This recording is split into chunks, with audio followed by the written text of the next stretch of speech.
গল্পের নাম শেষ গোলাপ। বৃষ্টি ভাজা বিকেলে বাসস্ট্যান্ডে দাঁড়িয়েছিল রিয়া, হাতে একটি লাল গোলাপ।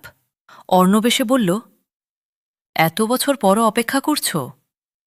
রিয়া মুচকি হেসে উত্তর দিল, তুমি তো বলেছিলে ফিরে আসবে। অর্ণব মাথা নিচু করে বলল, ভেবেছিলাম তুমি আমাকে ভুলে গেছ। রিয়া গোলাপটা তার হাতে দিয়ে বলল, সত্যিকারের ভালোবাসা ভুলে যাওয়া যায় না, শুধু সময়ের অপেক্ষা করতে হয়। ঠিক তখনই বৃষ্টি আরও জোরে নামল। দুজন এক ছাতার নিচে হাঁটতে শুরু করল। রিয়ার মুখে একটাই কথা, শেষ গোলাপটা শুকিয়ে যেতে পারে, কিন্তু সত্যিকারের ভালোবাসা কখনো শুকায় না। শেষ।